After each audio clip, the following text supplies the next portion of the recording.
ठीक लाइए ये वो ये वाली जो लेटेस्ट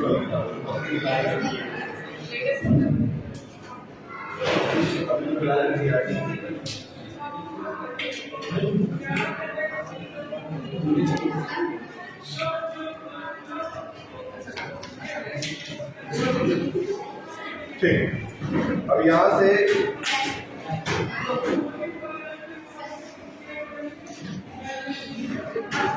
वन पॉइंट वन का एक लास्ट क्वेश्चन बचा हुआ है जो बहुत इंपॉर्टेंट 1.1 का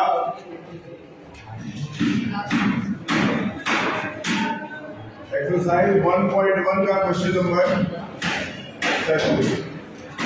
एक ध्यान से देखते हैं।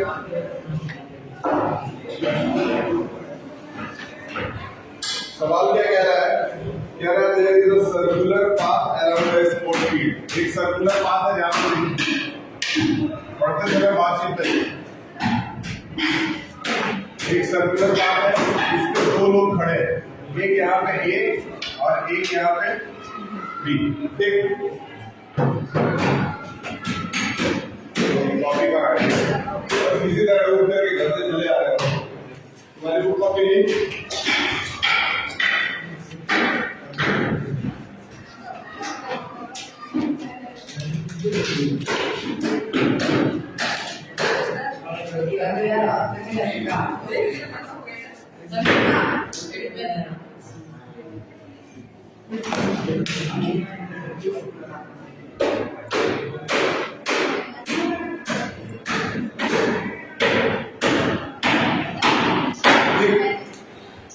क्वेश्चन में बोला है कि ए और बी, एक है सूर्या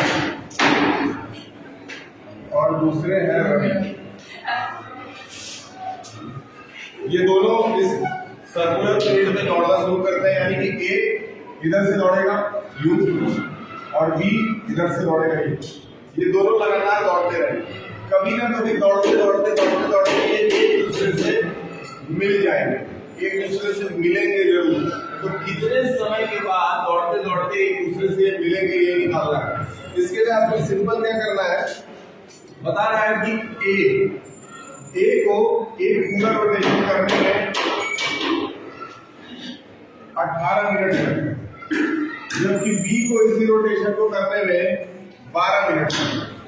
तो बताइए कि कितने समय के बाद ये दोनों मिलेंगे? तो क्या करना है सर? हाँ, यही वाली पॉइंट पूरा वाली पॉइंट नहीं है।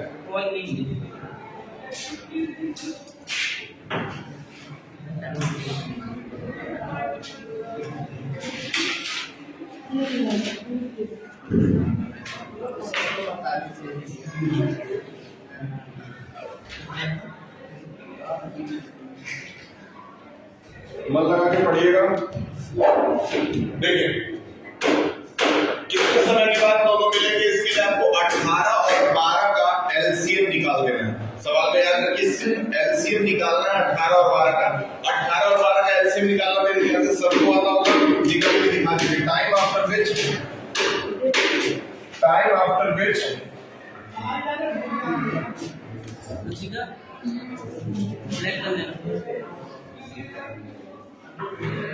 they will meet is equal to LCM of 18 and 12। कोई बता सकता है कितना आ रहा है? 18 और 12 का एलसीएम, 18 और 12 का एलसीएम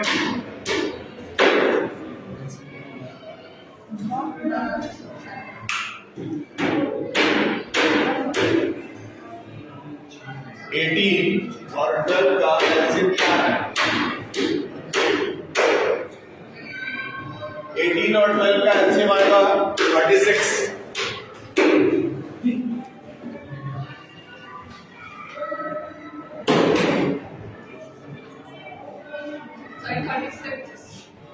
आ रहा है।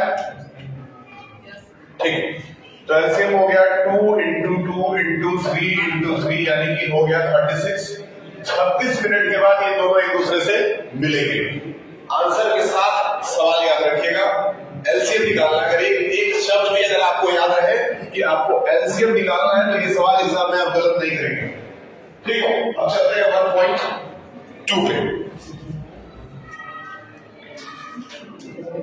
1.2 का जो क्वेश्चन है वो स्टेप बाय स्टेप आपको एक सवाल कल ही बताया था, prove that under root 2 is an irrational number. जल्दी नोट कर लीजिए, prove that under root 2 is an irrational number. इसको हर साल पूछना ही पूछना है।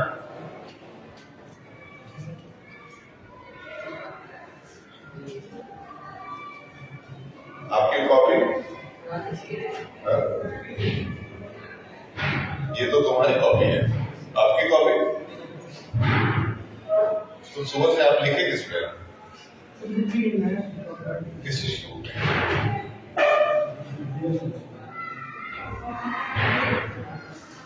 ठीक है, इसमें से 2 पेज ले लीजिए, आप अपना नोट्स अलग बनाएंगे, अपना बनाएंगे। किताब तो बहुत अच्छी है, किताब क्वेश्चन बैंक विद्या वाली यूपी बोर्ड के लिए।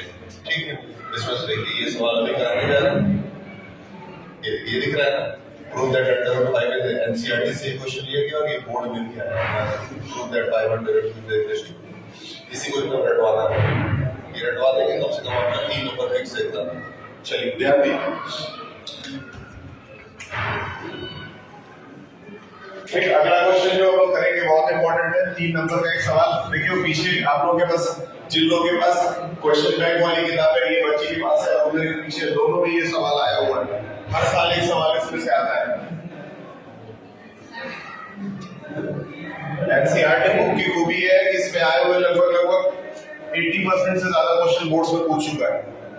ठीक, हम लोग सीखेंगे prove that root 2 is an irrational number। ये सवाल आप लोग सीखेंगे और ये एग्जाम में 3 मार्क्स में आपके आएगा। 3 मार्क्स 1.2 है। ये 1.2 का एक्सरसाइज स्टार्ट नहीं करा रहे, एग्जाम्पल करा रहे हैं, जिससे समझ जाओगे 1.2 तो पूरा खुद ही लगा सकते हो। घर पे पढ़ेगा कि नहीं कल जाकर। इस समय लगन में चल रहा है।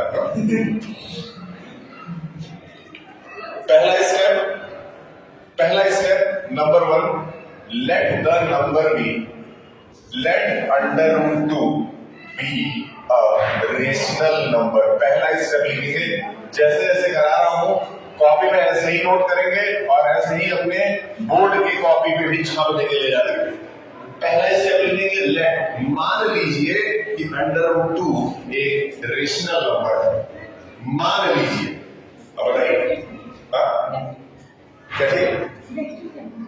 ये ठीक है, अभी दे दीजिए। ठीक है, let under root 2 be a rational number. Under root 2 को क्या माना गया है? रेशनल नंबर माना गया है। प्रूव क्या करना है?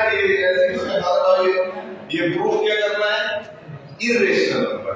लेकिन उसके लिए माना क्या गया है? Rational number. ये ध्यान में रहे। पहला स्टेप ये सपोर्ट गया इनिशियल। अच्छे से लिखिए, मन से लिखिए। ये बैठ के ऊपर में लिख सकते हो।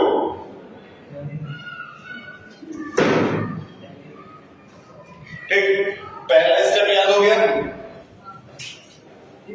नंबर 2, therefore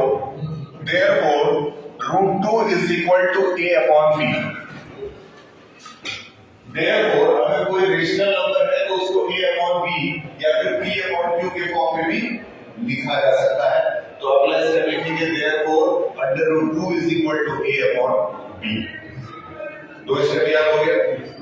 12 या 15 स्टेप याद करना है। पहला स्टेप क्या था? अंडर रूट 2 को एक रेशनल नंबर मान लिया गया। दूसरा स्टेप क्या है कि अंडर रूट 2 जो है वो a अपॉन b के फॉर्म में है, क्योंकि वो रेशनल नंबर है। तीसरे स्टेप में b को इधर लाके अंडर रूट 2 से मल्टीप्लाई किया जाएगा। अब तुम कल एब्सेंट थे ना, तुम क्यों नहीं स्कूल आ रहे हो? गेहूं कट रहा है। ठीक है, बीच में इधर भी स्कूल भी आते रहिए, वो भी काम देख के मैनेज करते रहिए, आप बच्चों के मत पढ़ाए। ये b इधर आकर के मल्टीप्लाई हो जाएगा, जिस दिन स्कूल आ रहा है उस दिन 1 से पढ़िए, b इधर आकर के इससे मल्टीप्लाई हो जाएगा, तो क्या बच जाएगा √2 b is equal to a। तीसरा स्टेप याद होना चाहिए, बताओ 3 स्टेप सबको याद हो गए? याद करने की मकसद से पढ़िए। 3 स्टेप लिख देने के बाद दोनों तरफ स्क्वायर किया जाएगा, तो आगे यहां पे लिखेंगे squaring both the side, squaring both the side, both the sides. ठीक है, अब एक चीज और यहां पे बढ़ाएंगे, यहां पे ब्रैकेट लगा करके, यहां ब्रैकेट लगा करके एक चीज और बढ़ाइए कि a and b have no common factor. बहुत इंपॉर्टेंट लाइन है ये, a और b का कोई भी कॉमन फैक्टर नहीं है। a और b का कोई भी कॉमन फैक्टर किसको छोड़ के? 1 को छोड़ के, क्योंकि 1 तो हर नंबर का कॉमन फैक्टर होगा। ठीक है, 1 हर नंबर का कॉमन फैक्टर, लेकिन a और b का 1 को छोड़ करके कोई भी कॉमन फैक्टर याद रखिए भाई। ठीक, अब आगे बढ़ते हैं। अगर इन दोनों तरफ हम स्क्वायर करते हैं तो √2b is equal to a के इधर भी स्क्वायर आ जाएगा और इधर भी। आप बताएं √2b का स्क्वायर करने पे क्या आंसर आएगा? √2b का स्क्वायर करने पे आंसर क्या आना चाहिए? कौन बताएगा? अंडर रूट हट जाएगा, मतलब √2 का स्क्वायर 2 हो जाएगा, b का स्क्वायर b स्क्वायर हो जाएगा और a का स्क्वायर a स्क्वायर हो जाएगा। सही है, इससे एक चीज पता चला, यहां देखिए, अगर हम लिखते हैं 2 × 4 तो इज इक्वल टू क्या आता है? सही है, इसका सीधा मतलब है कि 2 के पहाड़ा में 8 आता है, 2 के पहाड़ा में, यानी कि 8 comes in the table of 2। सही है, अगर उसी तरह यहां लिखा हुआ है 2 × b square is equal to a square, इसका मतलब कि 2 के पहाड़ा में a स्क्वायर भी आता है। सही, अगर उसी फॉर्मेट में देखा जाए तो 2 की जगह 2 रखिए, 4 की जगह b स्क्वायर कर दीजिए और 8 की जगह a स्क्वायर कर दिए, मतलब अब 2 के टेबल में कौन आता है? आता है कि नहीं आता? अगर 2 के टेबल में a स्क्वायर आता है, ध्यान से समझना, नींद आ रहा है, मजा नहीं आ रहा, छोड़ दे पढ़ना, एक्टिव रहो, खुश रहो, पढ़ते समय थोड़ा खुश रहा तो कोई फायदा नहीं। ठीक, 2 के टेबल में a स्क्वायर आता है। सही है, अगर 2 के टेबल में a स्क्वायर आता है तो यहां लिख देंगे 2 is a factor of a square. सही है, देखिए 2 is a factor of a square, 2 is a factor of a square. सही है, अनूप जी आप बताएं, आप बताएं। ठीक, अगर 2a स्क्वायर का फैक्टर है यानी 2a का भी फैक्टर है, मतलब ये कि 2, ध्यान से समझिए, अगर 2 के टेबल में 8 का स्क्वायर पड़ रहा है तो 8 का स्क्वायर कितना होता है? 64, यानी कि 2 के टेबल में 8 भी आ रहा होगा। सही है, अगर उस नंबर का स्क्वायर 2 के टेबल में आता है तो वो नंबर भी 2 के टेबल में आना चाहिए। ये सब जा रहा है नहीं दिमाग में? तो लिखेंगे 2 is a factor of a। ये पिक्चर का इंटरवल हो गया, मतलब आधा सवाल यहां खत्म हुआ, इतना ही और बाकी। तो इसलिए आधे का एक बार शुरू से फिर से रिवीजन करें। पहला स्टेप क्या था कि √2 को एक रेशनल नंबर माना गया और सामने ब्रैकेट में लिखा गया कि a और b का कोई भी कॉमन फैक्टर नहीं। दूसरा स्टेप √2 को a/b के इक्वल बना दिए, क्योंकि √2 रेशनल नंबर है तो a/b के इक्वल उसको लिखा जा सकता है। तीसरे स्टेप में क्या लिखा गया कि √2 बी को ऊपर लिया गया और बी को √2 से मल्टीप्लाई किया, तो यहां पे आया √2 b इज इक्वल टू ए। समझिए, ध्यान दीजिए, पढ़ने के बाद बातचीत करेंगे। दोनों तरफ अगर स्क्वायर कर दें, दोनों तरफ स्क्वायर किए तो √2 का स्क्वायर क्या आया 2, b का स्क्वायर क्या आया b स्क्वायर और a का स्क्वायर क्या आया। अब फिर आपको यहाँ ले जाकर के एग्जांपल हम समझाया कि अगर 2 4 या 8 होता है और तो 2 × b square is equal to a square होता है, तो 2 के टेबल में अगर 8 आ रहा है तो 2 के टेबल में a स्क्वायर भी आना चाहिए। तो इसका मतलब 2 is a factor of a square. फिर आपको यहां से समझाए एग्जांपल दे करके कि देखिए अगर 8 का स्क्वायर मतलब 64 2 के टेबल में आ रहा है तो 8 भी 2 के टेबल में आना चाहिए, आता है। तो इसीलिए 2 is a factor of a, सही है, मतलब 2 के टेबल में a पढ़ना चाहिए, सही है। इतना दिमाग में रखना है। अब इधर का पार्ट डिलीट करेंगे और यहां पे फिर लिखेंगे।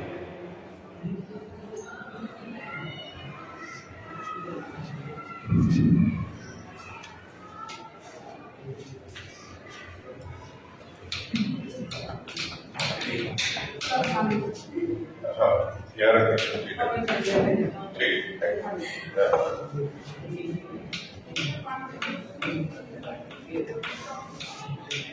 ठीक है।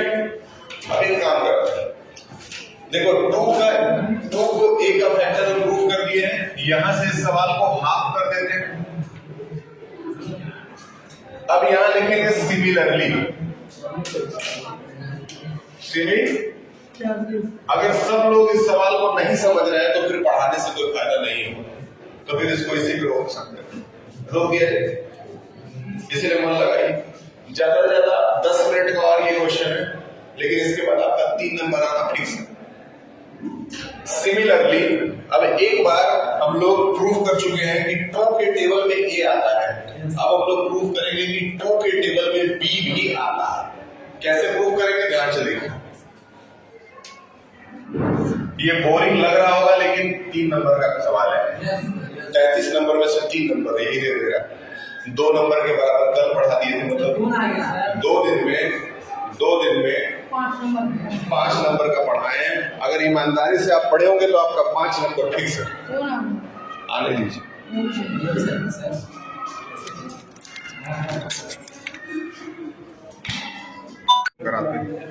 ठीक है, ये क्वेश्चन देख लीजिए आप, इसका हाफ पार्ट हो गया। अब यहां तक कर लेने के बाद से नेक्स्ट पार्ट में आएंगे और लिखेंगे similarly a is equal to 2 × c। अब यहाँ आपस से बात होती, यहाँ पे एक चीज ऐड किया गया है, a is equal to 2 × c। हम ये मान लेते हैं, हम ये मान लेते हैं कि 2 का टेबल c बार पढ़ने पे a आ रहा है।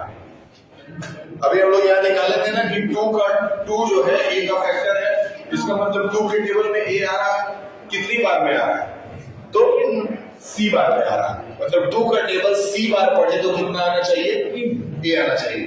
ये इतना मानना पड़ेगा खुद से, ऐड करना पड़ेगा खुद से। अब यहां तक अगर ऐड कर लिया गया तो अब क्या करना है, a की वैल्यू यहाँ क्या थी, ये देखिए a की वैल्यू क्या थी, a की वैल्यू क्या थी, √2b। तो a की जगह क्या रख देंगे, √2b, और इधर क्या है 2c। अब दोनों तरफ क्या कर देंगे, स्क्वायर। यहां लिखिए squaring both the sides, squaring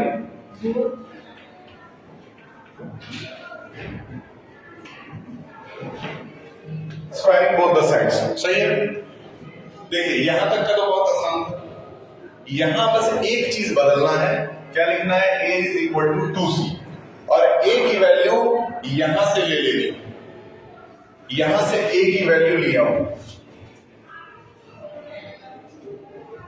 ठीक है। याद होना चाहिए, फिर तुम नहीं लिख रहे हो, तुम्हारे अंदर कोई पढ़ने का हो जोश ही नहीं है।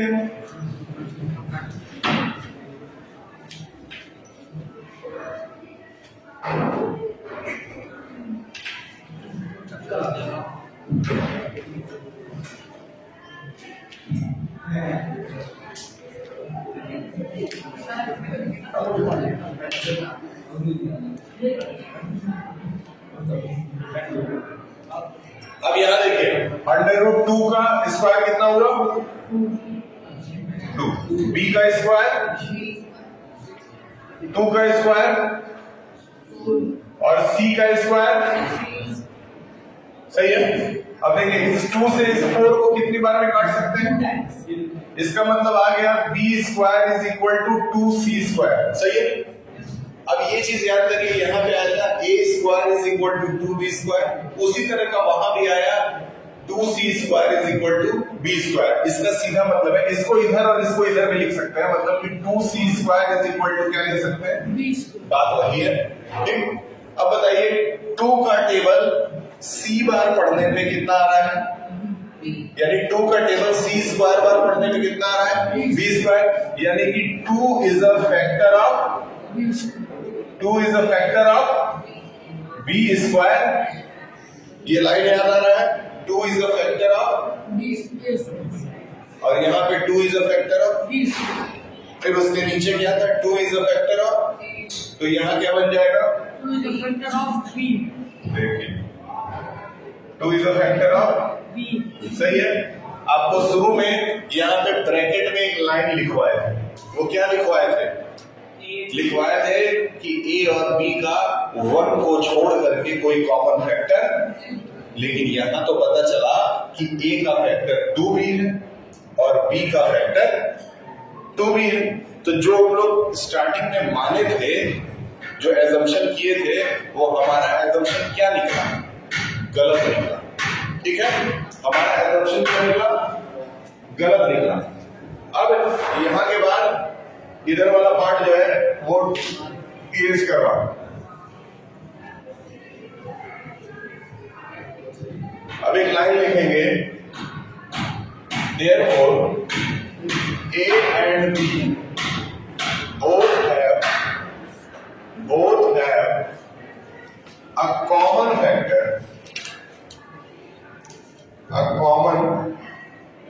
factor 2 सही है।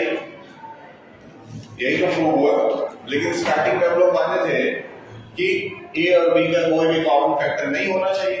इसका मतलब कि हमारा एजम्पशन जो था वो रॉन्ग, तो लिखेंगे our assumption was wrong, our assumption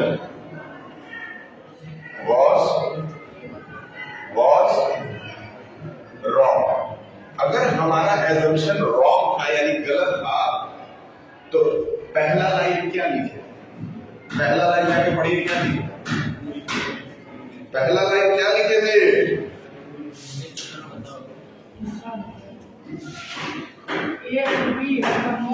पहला लाइन क्या लिखे थे,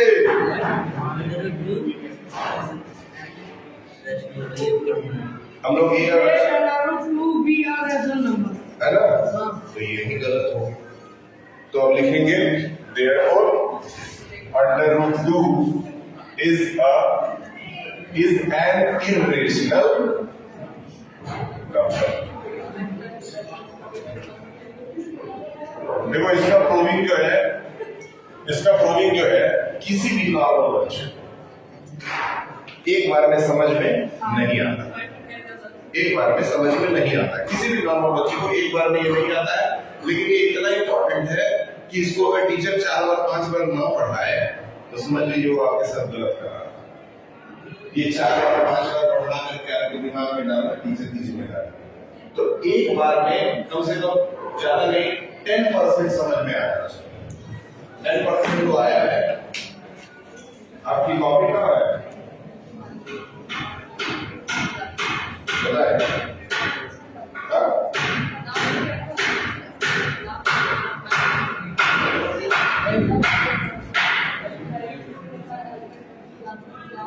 ये ध्यान में रखना ठीक। इसको एक बार घर पे प्रैक्टिस करिएगा, कल इसी तरह का एक और दूसरा नंबर लेकर के। अब क्या करना है, जैसे √2 की जगह √5 दे देगा, √6 दे देगा, जैसे √5 वाला नंबर जो था ये दिखाइए,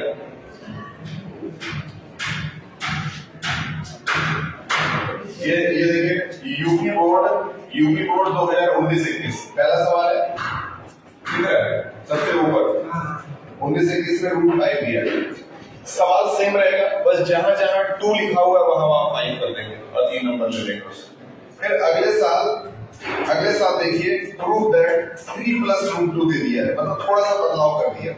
फिर इधर आइए, आपको इधर में मिलेगा एक सवाल, prove that the following are irrational. इसमें 3 तरह के सवाल है, 2022 में इसने पूछा है, जिसमें से 7 रूट 5 को सॉल्व करने का तरीका सेम यही है।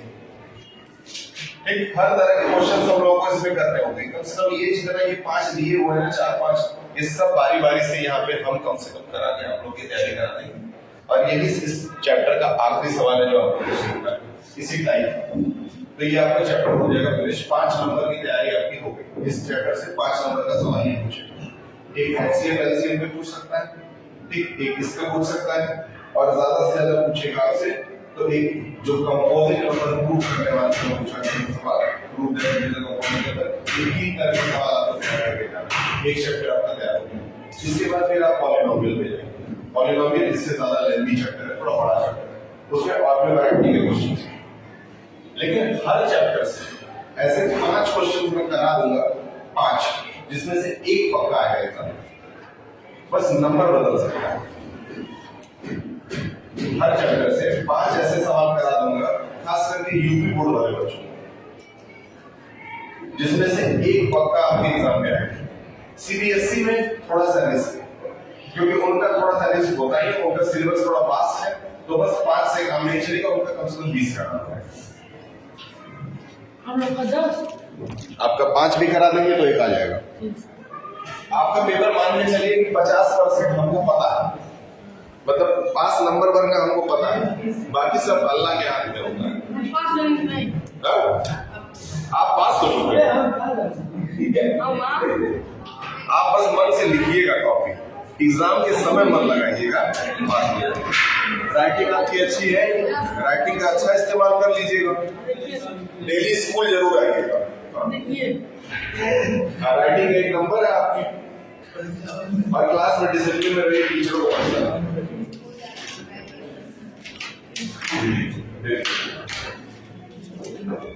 सर गेम खेलने सर। देखिए गेम का पीरियड अभी बना नहीं है, इसीलिए गेम का परमिशन